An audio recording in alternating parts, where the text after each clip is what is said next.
Welcome to my channel, The Lawbridge Academy. Today's topic is conspiracy. It's a very interesting topic. So, আমরা কনস্পিরেসির একটু অরিজিনে যাই।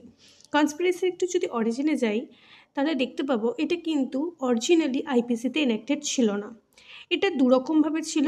First একটা abetment দিয়ে দিয়েছিল 107-এ 107 abetment দিয়ে দিয়েছিল আর একটা স্পেসিফিক কিছু অফেন্সে এটা স্পেসিফিক্যালি কনস্পিরেসিটাকে পানিশেবল করতো।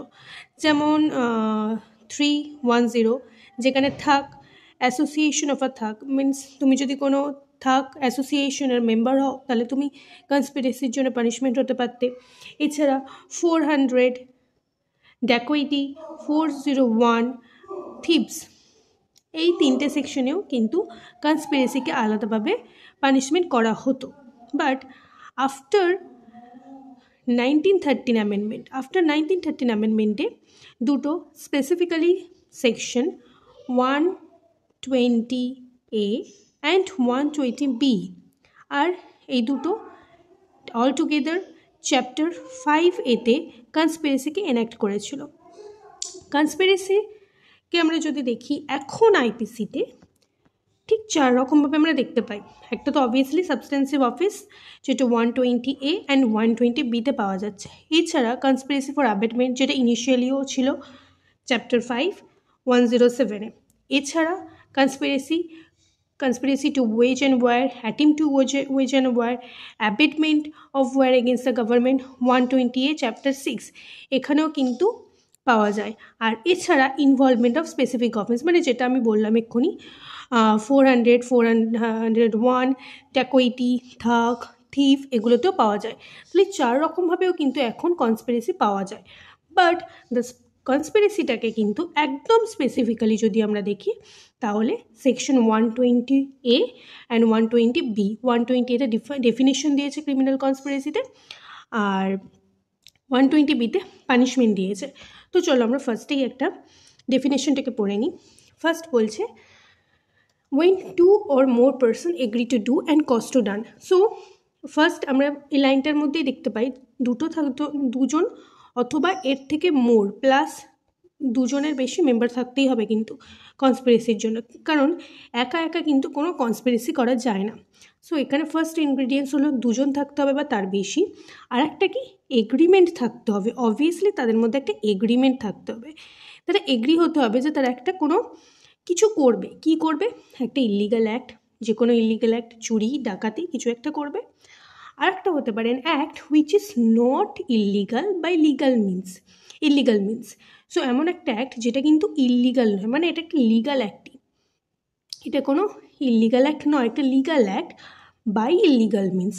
একটা লিগাল অ্যাক্ট করবে কিন্তু ইলিগাল মিনসে করবে। মানে এমন কিছু ধরো তুমি পরীক্ষায় পাশ করতে চাও কিন্তু চিটিং করে, ঠিক আছে, তাহলে তুমি একটা ইলিগাল কাজ করতে চাইছো ইলিগাল মিনসে, ঠিক আছে, সেরকম একটা হতে পারে। An agreement is designated A criminal conspiracy. তাহলে দু রকমের অ্যাক্ট হতে হবে, একটা ইলিগাল অ্যাক্ট হতে হবে, ইটসেলফ এটা ইলিগাল অ্যাক্ট, ঠিক আছে। আর একটা হলো যেটা একটা লিগাল অ্যাক্ট কিন্তু ইলিগাল মিনসে করছো, তুমি কাউকে ভালো সুস্থ করতে চাইছো কিন্তু সেই টাকাটা নিয়ে আসছো অন্য বাজে মিন্স করে, তাহলে এটা হলো একটা লিগাল অ্যাক্ট ইলিগাল মিনসে। এবার এর সাথেই ক্লজ 2 এর সাথে একটা প্রভিসো অ্যাড করে দিয়েছে যেখানে বলছে no agreement except an agreement to commit an offensive amount of criminal conspiracy unless some overt act beside the agreement is done by one or more parties to such agreement in pursuance thereof. এখানে প্রভিসোতে বলছে এখানে কিন্তু একটা overt act হতে হবে,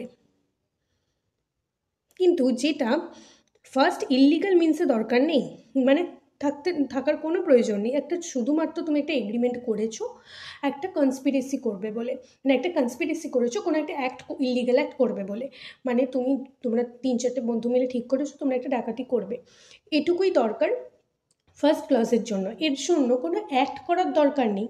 কিন্তু যখনই তুমি কোনো একটা লিগাল অ্যাক্ট করতে চাইছো ইললিগাল মিনসে, তাহলে তোমাকে কিন্তু কিছু একটা অ্যাক্ট করতে হবে। ধরো তুমি কাউকে সুস্থ করতে চাইছো কোনো টাকা দিয়ে, মানে কাউকে হয়তো তুমি সে খুব গরিব, তাকে তুমি কিছু টাকা দিতে চাইছো, তাহলে কিন্তু তোমাকে, তুমি যে টাকাটা ইনকাম করছো, মানে তুমি যে ফরজারির টাকা বা এটা করেছো, কিছু একটা অ্যাক্ট করতে হবে, মানে ওটাকে এক্সিকিউট করতেই হবে তোমাকে কোনো রকমভাবে কোনো অ্যাক্ট দিয়ে। না হলে কিন্তু সেকেন্ড ক্লাসও তুমি কাউকে পানিশমেন্ট করতে পারবে না, কারণ একটা তো লিগাল অ্যাক্ট না, তুমি লিগাল অ্যাক্টটাকে তো পানিশমেন্ট করতে পারবে না, কিন্তু লিগাল অ্যাক্টটাকেই তুমি যখন ইললিগালভাবে করতে চাইছো তখন কিন্তু তার কোনো একটা একটা অ্যাক্ট হতে হবে, তবেই কিন্তু সেটা কনস্পিরেসির আন্ডারে আসবে, পানিশেবল হবে। আর কি বলছে, এখানে একটা এক্সপ্লেনেশন অ্যাটাচ করেছে যে it is immaterial whether the illegal act is ultimate object of such agreement or is merely incident to the object. So এটা বলছে, এক্সপ্লেনেশনও বলছে যে ইললিগাল যে একটা তুমি করতে চাইছো এটাই যে আলটিমেট অবজেক্ট হবে তোমার এতে, তার কোনো মানে নাও হতে পারে। ঠিক আছে, যে তুমি ডাকাতি করতে চাইছো, ডাকাতি করার জন্য তুমি যে মানে যে জিনিসগুলো তুমি পাচ্ছ, যে মানে ডাকাতি করে যে জিনিসগুলো তুমি অবটেন করছো সেটাই যে তোমার আলটিমেট অবজেক্ট হতে হবে তার কোনো দরকার নেই। এটা হতে পারে তুমি একটা অন্য কোনো কাজ করার জন্য, ধরো তুমি একটা বাড়িতে ঢুকেছিলে মার্ডার করার জন্য, কিন্তু তুমি ডাকাতি করলে, মার্ডারটা হতে পারলো না বা ডাকাতিটা হয়ে গেল, এটাও কিন্তু হতে পারে, একটা ইনসিডেন্টাল অ্যাক্টও হতে পারে। ঠিক আছে, আলটিমেট অবজেক্ট হতে হবে তার কোনো মানে নেই। তো এটা হলো definition of criminal conspiracy. I hope I can make you understand. এবার চলে যাই পানিশমেন্ট। পানিশমেন্টটাও কিন্তু দুরকমভাবে ডিফারেন্টভাবে দেওয়া আছে। পানিশমেন্টটা সেই আগে অন্যান্য সেকশনের মতো সিম্পল খুব একটা কিছু নয়, বা ডিফিকাল্টও নয় যদি আমরা খুব ভালোভাবে বুঝতে পারি। ক্লজ 1টা যদি আমরা দেখি, বলছি whoever is party to a criminal conspiracy to commit an offence punishable with death, imprisonment for life, rigorous imprisonment for a term of 2 years or upwards, shall where no express provision is made in the code of criminal punishment such a conspiracy be punished in the same manner as if had abetted such offense. So এখানে বলছে যে কোনো criminal conspiracy এমন একজন মানে পার্টিরা মিলে 2-3জন মিলে এমন একটা কনস্পিরেসি করেছে যেটার punishment death, imprisonment for life, আর কোনো রিগোরাস ইমপ্রিজনমেন্ট, ম্যানারটাই রিগোরাস, মানে সেই রিগোরাস ইমপ্রিজনমেন্টে কিন্তু 2 বছর বা তার বেশি, আর তার জন্য কিন্তু কোনো এক্সপ্রেস প্রভিশন কিন্তু দেওয়া হয়নি কনস্পিরেসি, তার জন্য কোনো এক্সপ্রেস প্রভিশন নেই। তার জন্য কি পানিশমেন্ট হবে, সেই পানিশমেন্ট যেরকমভাবে অ্যাবেটমেন্ট দেওয়া আছে। For instance, abetment of suicide আমরা যদি দেখি, অ্যাবেটমেন্ট অফ সুইসাইডে যেখানে পানিশমেন্ট কিন্তু ইমপ্রিজনমেন্ট ফর লাইফ হচ্ছে, ডেথ হচ্ছে, সেখানে কিন্তু এর জন্য কোনো স্পেসিফিক কোনো পানিশমেন্ট দিচ্ছে না এই সেকশনে, কারণ তার জন্য একটা আলাদা সেকশন প্রোভাইড করে দিয়েছে যেখানে অ্যাবেটমেন্ট অফ সুইসাইড, যেমন 306 abetment of suicide of a child, 305 এগুলো আলাদা করে দেওয়া আছে। তো সেক্ষেত্রে যেখানে পানিশমেন্টটা মানে এমন কিছু কনস্পিরেসি করছে 2জন বা 3জন মিলে, যেখানে যেটা এমন মানে কিছু করার একটা ইলিগাল অ্যাক্ট করার জন্য এমন কিছু কনস্পিরেসি করছে যেখানে পানিশমেন্ট অলরেডি ডেথ, লাইফ ও রিগোরাস আছে, সেক্ষেত্রে কিন্তু আলাদা করে এই সেকশন কোনো পানিশমেন্ট প্রোভাইড করছে না। তার জন্য সেই ক্ষেত্রে সেখানে যেমন সুইসাইডের ক্ষেত্রে, সেখানে যেহেতু সুইসাইডের ক্ষেত্রে আলাদা করে অ্যাবেটমেন্টের একটা সেকশন প্রোভাইড করেছে, সেই অ্যাবেটমেন্টের পানিশমেন্টটাই হবে। ধরো আমি কাউকে সুইসাইড করার জন্য অ্যাবেট করছি, তাহলে আমার সেখানে পানিশমেন্ট হতে পারে 10 years, which may be extended shall be punished with imprisonment of either description, এটা either description হতে পারে 10 years, and shall be also be liable to fine. So 10 years R plus fine, এক্ষেত্রে এই পানিশমেন্টটা হবে। এর জন্য কিন্তু এই কনস্পিরেসি 120B সেকশনটা কোনো আলাদা করে পানিশমেন্ট প্রোভাইড করছে না।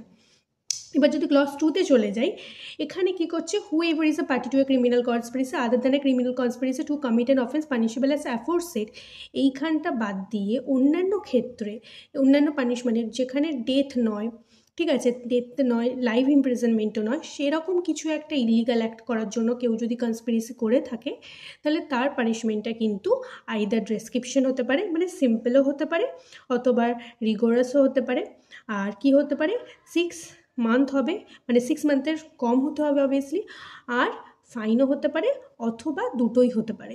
ঠিক আছে, তাহলে এটা হলো পানিশমেন্ট বলছো কনস্পিরেসির ক্ষেত্রে। কনস্পিরেসি কিন্তু খুব একটা ডিফিকাল্ট কিছু নয়, খুবই ইজি টু আন্ডারস্ট্যান্ড, বাট আমাদের কিছু ভার্বাল যে টার্মগুলো আছে ওগুলোর দিকে একটু লক্ষ্য রাখতে হয়, তাহলেই কিন্তু আমরা এই কনস্পিরেসিটাকে খুব ইজিভাবে আন্ডারস্ট্যান্ড করতে পারবো। So I hope I can make you understand. যদি কোনো ইনকোয়ারি থাকে বা আমি যদি কোনো ভুল করে থাকি, please do comment and I try to make rectify. So I hope you like that video. Subscribe, give a like or thumbs up, and see you in the next video.